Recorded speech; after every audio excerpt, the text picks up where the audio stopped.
Herðu, komið sæl og velkomin í þáttinn, það verður mjög stuttur í dag.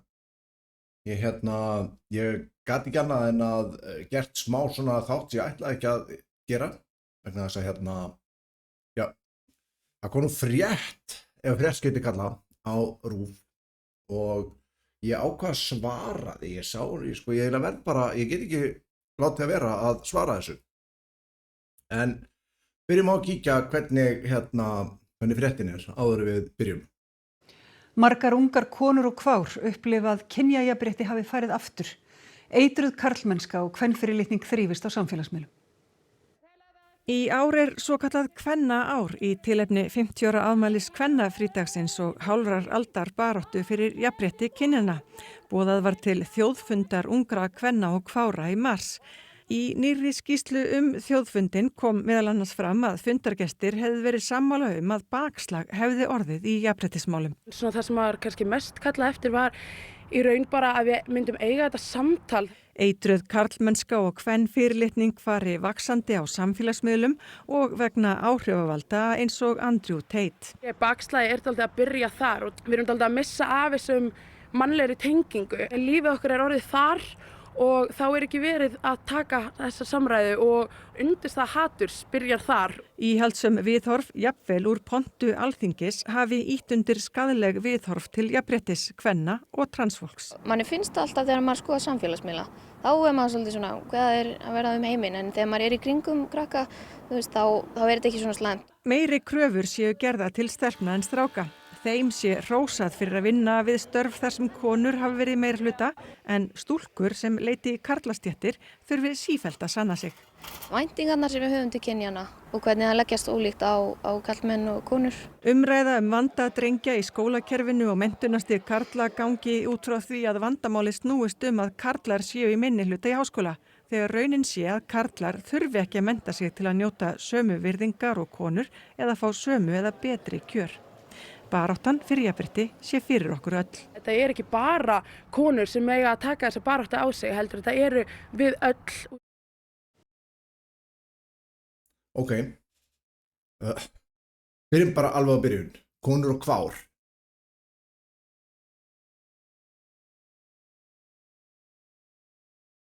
Ok, ég veit hvað allir með hálfa heilasellu að hugsa, þú veist. Hvar eigum við svona að byrja á því að kryfja þetta krabbamein sem við vorum að hlusta á.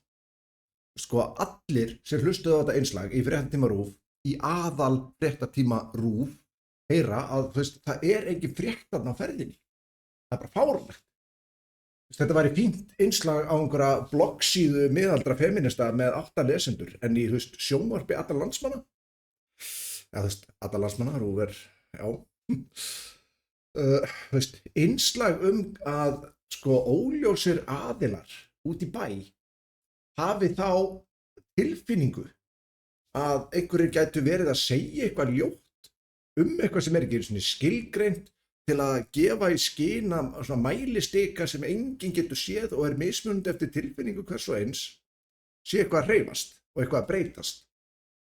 Ef þessi setning hljómar fáránlega það vegna þess að hún það. En hún enga síður fullkomin lýsing á þessari skoðanagrein Láru Ómarsdóttur.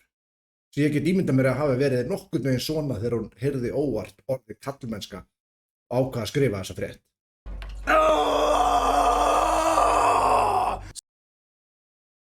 Þarna aldrei gefið svo mikið sem eitt dæmi í hverju þetta svokallaða bakslag sem alltaf verið að ræða, felst eiginlega.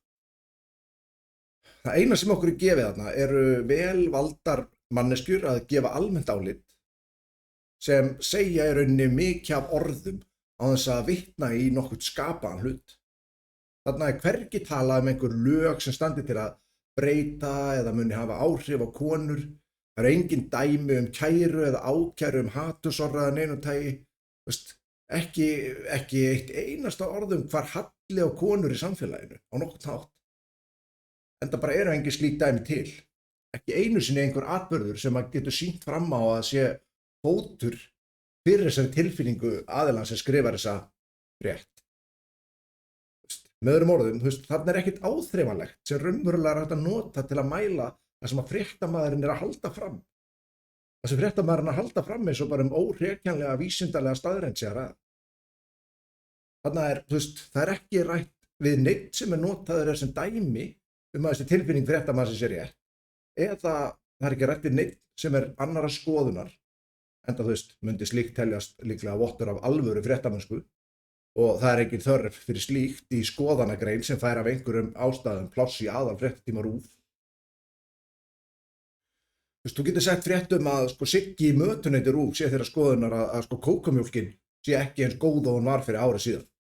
Þú myndir að tala við 2 aðra sem eru sömu skoðunar og bam, þannig komist þið að þeirri niðurstöðu að það sé greinilegt að kókomjólkin sé orðið verri heldur en hún var. Til hvers að vera að spyrja hvort einhver hafi verið breytt í framleiðslu eða uppskrift eða rætt við alla þá sem finnst hún vera jafngóð eða jafnvel betri heldur en hún var. Nei, slíkt myndi líklega teljast rannsóknarvinna og það engin þörf fyrir slíkt í skoðanagrein sem fær af einhverjum ástæðum pláss í aðal fréttatíma RÚV. Ég sé fyrir mér ef að ég fær upp á skrifstofu fréttastjórans í Efstaleiti, ég myndi segja honum Ég myndi segja að mér finnst konur vera bara orðnar algjör fífl og ég hefði rætt við Gauja og Kidda hjá feðraveldinu. Þeir væru bara sammála þessu. Svo myndi ég enda á því að segja að ég vildi setja mynd af Hildi Liljendal, Sóleyju Tómasdóttur til að vekja upp svona reiði hjá markhópnum og svo myndi ég taka bókstaflega engin dæmi máli mínu til stuðnings og setja í aðal fréttatíma Ríkissjónvarpsins. Hvernig haldið þið eiginlega að mér tekið? Hvernig halda menn að slíkur fundur myndi enda? Það myndi auðvitað enda þannig að ég hlegin út úr húsinu. Líklega með bannað að stíga þarna fæti inn fyrir dyr aftur og ég myndi bara eiga fullkomlega skilið. Þessi frétt sem ég að reyna að selja ykkur með þessu dæmi náttúrulega bara svo gjörsamlega einskis virði að líklega myndi ónefndur kallfeministi í Tjarnabíó ekki einu sinni stela henni. En snúðu bara kynjónu við og allt í einu þetta orðið frétt á besta tíma á RÚV. Þetta meikar enga sens, bara engan. Ok, byrjum á að kíkja aðeins á nýlegar fréttir RÚV af jafnréttismálum og já, þeir eru raunverulega með sérstaka dálk það.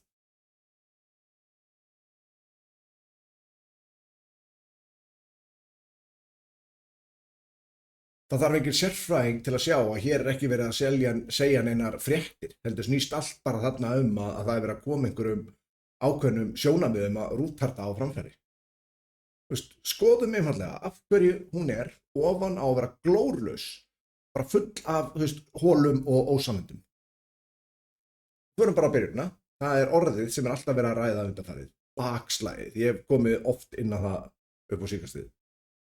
Bakslagið svona orð sem rúttartar elska að nota, en virðast aldrei geta nefnt eitt einasta dæmi í hverju þetta bakslag felst, öðru en því að þetta sé einhver tilfinning sem að fólk sem of mikið á netinu bara fær stundum. Það með þess að sérstaklega tekið fram í fréttinni að þegar þú tala við fólk í raunheimum, þá ekkert bakslag að sjá eða finna. Bakslagið álíka raunverulegt og hatursglæpurinn sem að samtökin 78 lugu til að hefði gerst þarna og setti bara allt samfélagið á hliðina. Hvað var það? 2 ár síðan. Það var svo alvarlegt að hvorki fórnarlambið né árásarmaðurinn hafa ennþá fundist. Samtökin að rífa upp Batman-tólið bara Batman-síman með beinu línuna til Kötu Jak sem hoppaði bara fram úr og gaf þeim 50 milljónir eða eitthvað út af bakslaginu. Ég er búin að vera að leita í rúmlega ár í gegnum fullt af greinum. Flesta greina sem ég fundið það og ég fjallaði með ófáar. Og ég var að reyna að finna í hverju þetta bakslag á að felast. En það virðist bara vera ekki eitt einasta raunverulegt dæmi það. Það erfiðara rauninni að finna bakslagið heldur en bankan sem Edda Falag sagðist hafa unnið í. En ok, gott og vel, jafnvel þó við lítum fram hjá því að það virðast vera meiri líkur á að þýska stálið mæti í afmælslistuna hans Stefáns Einars en að einhver muni útskýra í hverju þetta bakslag felst. Ok, þá lítur restin af fréttin allavega að vera solid, ekki satt. Eftir allt saman, þá var þetta nú birt í aðal fréttatíma RÚV.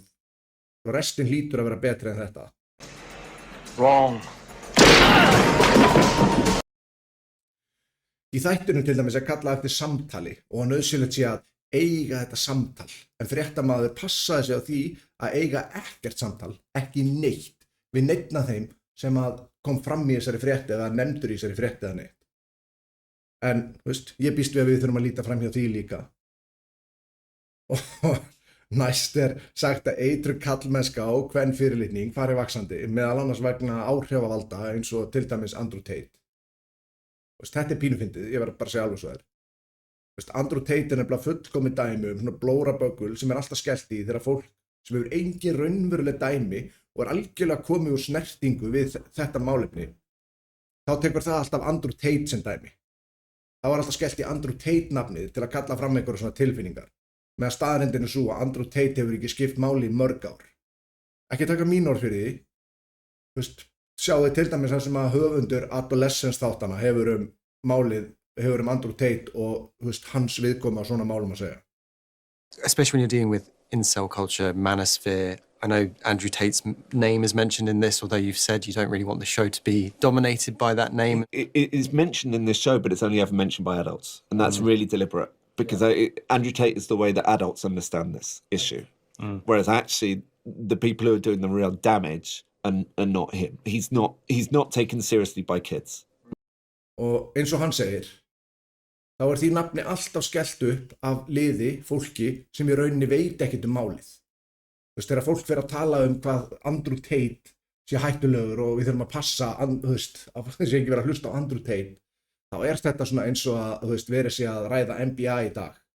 Og það kemur alltaf einhver gaur sem vil endilega vera með og kemur og spyr hvað Michael Jordan hafi skorað mörg stig í Bulls-leiknum. Þú veist leið að sá sem að fer bara beint þangað, hann bara veit ekkert hvað hann að tala.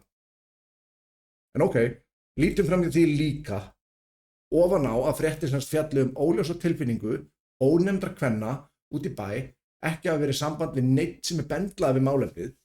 Lítum þá fram hjá því líka að fréttamaðurinn veit greinilega ekkert hvað hann að tala í raun og veru. Þetta farið að minna óþægilega á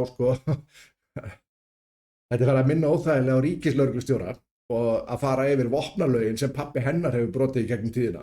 Að verða allir skyndilega blindir á hvernig á að vinna sína. En, nóg með það, við látum það ekki stoppa okkur og höldum áfram. Þá næst sagt frá því að í pontu Alþingis sé hægt að finna dæmi íhaldssöm viðhorf og þar sé ýtt undir skaðleg viðhorf til réttinda kvenna og transfólk og láti ganga eitthvað montas þar af Snorra Mási. Ekki svo mikið sem eitt dæmi tekið til stuðnings því sem verið að ásaka Snorra greinilega það. Og það skal enginn halda því fram að sé ekki verið að ásaka eitthvað. Það verið að tala þetta málefni og þú sýnir montas af honum, myndasyrpu af honum að undir. Það ekki eitt. Það bara óljósar ásakanir búnar til með því að þylja þetta upp og bendla hann við þetta þannig nátt. Hvernig allir Láru myndi til dæmis, hvernig allir hún myndi taka ef að ég myndi byrja að ræða kynferðisofbeldi gegn börnum. Það var að stóraukast og undir þeim málflutningi myndi ég láta fylgja myndasyrpu af Láru Ómarsdóttur. Allir henni myndi finnast þetta ógeðslega lágkúrulega trikksitt, smekklegt þá, ef hún fyrir því. Efastu það? Nei, þá svo næst manneskju sem segir að ekki sé hægt að sjá neitt einasta merkjum þetta bakslag í raunheimunum, en hún geti þó séð það á netinu. Það kannski einhver að fræða manneskjuna hvað algoritmi er. Þegar gervigreindi sýnir hluti sem þú ert líkleg til að staldra við og veita athygli. Gervigreindi veit alveg hvað þú ert að hlusta á og horfa á, Að vera fastur í bergmálshelli eigin algoritma er mjög óþægilegt. Það getur látið að halda að eitthvað sé miklu algengara og verra heldur en raun og veru. Og svo kemur allt í svona handahófskennd setning að meiri kröfur séu gerðar til stelpna en stráka og körlu sé frekar hrósa fyrir að vinna kvennastörf meðan konur í kallastörfum þurfi alltaf að sanna sig. Þessi tenging kemur bara eins og þruma úr heiðskíru lofti inn í þetta viðfangsefni. Það ekkert verið að ræða þetta. Og þetta tengist málinu ekki á nokkurn nátt. Þetta svona eins og bara, þetta svona sem maður var að skrifa ritgerð í framhaldsskóla og maður vantaði að fylla upp í orðafjöldan, þannig að maður hendi bara einhverju handahófskenndu kjaftaði í endan. Annarkvort það eða Lára gleymdi hvað fréttin snerist í raun og veru og sagði aðstoðarmanninum að setja bara eitthvað random feminist talking points í endan. Hvað að frétta af þessu vinnubröðu? Það gott og vel, bara lítum fram hjá því líka, eins og öllu hinu í þessu. Hver segir þetta? Ákvað hann að koma bara með einhver punktur kynjafræði sem jafnvel rökstuddur og allt annað sem á undan er gengið í fréttinni. Það er engar heimildir, það er engin dæmi, bara ekkert. Og svo eitthvað sem er bara, algjörlega óskiljanlegt innslag, það sem orðrétt segir, umræða vanda drengja í skólakerfinu og menntunarstig karla gangi út frá því að vandamáli snúist að karlar séu í minni hluta í háskóla þegar raunin sé að karlar þurfa ekki að mennta sig til að njóta sömu virðingar og konur eða fá sömu eða betri kjör. Baráttan jafnrétti sé fyrir okkur öll. Og bara, hvað að frétta hérna? Ég man ekki eftir að hafa lesið, hort á annaðins kjaftaði, hvað kemur þetta málinu við? Að karlar þurfi ekkert að hafa fyrir eins miklu til að öðlast sömu virðingu og konur og svo farið í ofan og allt til að kóróna kjaftaði. Það var hendi í launamun kynjana, the wage gap. Spurt séð frá því að þetta er bara einhverjar fullyrðingar fréttamann sem hún getur ekki rökstutt nema að ræða bara við kynjafræðingur HÍ sem bæði og er verri en engin heimild. Þá vitum við öll að viðfangsefnið væri eitthvað annað en þessi aktivista drulla sem það er. Það var algjörlega öruggt og við getum við vitum öll að þá er þið sett lágmarkskrafa fagleg vinnubrögð þarna á RÚV. En það sem þarf að koma á framfæri, persónulegri skoðun Láru Ómarsdóttur, sem hefur ekkert með fréttir að gera, þá fá þessi vinnubrögð sem by the way hefðu ekki staðist lágmarkskröfur hjá Séð og Hirt á sínum tíma. Þá fá þessi vinnubrögð að renna í gegn. Því málstæðurinn séu svo góður hjá þeim. Ok, ég vil bara nýta tækifærið og bara bjóða Láru Ómarsdóttur í þátti mín ef hún vil ræða þessi mál. En ég veit að hún afþakkar það því að ef þetta eru bestu vinnubrögð sem hún er færin að sýna af sér þegar kemur að þessu málefni, þá skil ég vel að hún myndi ekki vilja mæta. En það er nú einu sinni með fólk eins og Láru sem er svo upptekið af hugtökum eins og eitrari eða skaðlegri karlmennsku að ef þú biður það að nefna dæmi karlmennsku sem er ekki eitruð og ekki skaðleg, þá lendir þetta fólk alltaf í vandræðum. Þau segja alltaf að sé til dæmum svoleiðis en þau verðast aldrei geta nefnt þessi dæmi. Þau sem á annað borð hafa fyrir því að reyna að nefna þessi dæmi, nefna oftast eiginleika eins og umhyggjusemi, tilfinningagreind og eitthvað svona, þar fram til göttunum. Og ef þú spurður til dæmis hvernig slíkt sé öðruvísi en til dæmis kvenleiki, er þetta ekki kvenlegur eiginleiki líka? Verður alltaf fátt svör. Það virðist nefnilega að vera að hjá slíku fólki, eins og Láru Ómarsdóttur að þá sé karlmennska bara, hún fallir bara í tvo flokka. Hún er annarkvort eitruð eða lýst eins og þú myndir lýsa mörgum konum. Bara þú ert rauninni að lýsa þessi margir myndir telja kvenlega eiginleika. Ef þú nefnir einhverja góða eiginleika eins og hugrekki, heilbrigt keppnisskap, áhættusækni sem dæmi sem fær okkur til að verða betri og sterkari sem menn, þá kemur líka spurningin, geta konur ekki líka haft þessi eiginleika? Konur geta þetta haft þessi eiginleika. En punkturinn er sá að allir neikvæðir eiginleikar í kynjafræði og svona eru alltaf tengdir við kallkynið, kallmennsku hjá slíku fólki. Það er engin neikvæð orð sem eru tengd orðinu kvenleiki eða kvenlegt á slíkan hátt í þessum fræðum, ef þú myndir kalla það. Þannig að þú endar á skilgreiningin hjá þessu fólki á kallmennsku er annarkvort að hún sé eitruð eða bara hún er ekki til. Þetta eru einu flokkarnir sem þetta fólk hefur yfir. En ég vil nýta tækifærið aftur og bjóða Láru í þátti mín til að ræða þessi mál. Ég vona hún þykir boðið því að hún þyrfti ekki að gera neitt annað heldur en bara mæta og hósta í hljóðnemann og það er strax orðið vandara sjónvarp heldur en þessi frétt sem hún gerði. En mér langar að enda þetta á hérna er hann Skúli sem er formaður einhverjar fjölmiðla nefndar en hann spyr hérna af hverju er fólk byrjað að bera minna traust til fjölmiðla? Áhyggjuefni að fólk sé byrjað að bera minna traust til fjölmiðla. Af hverju ætli það sé?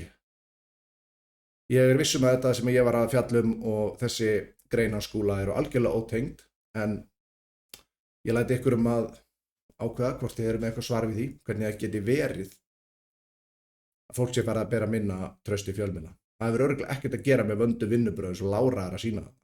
Það sem einhverjir aktivistar sem að starfa undir starfsheitinu fréttamenn fá að bara koma sínum skoðunum á framfæri á besta tíma í sjónvarpi allra landsmanna.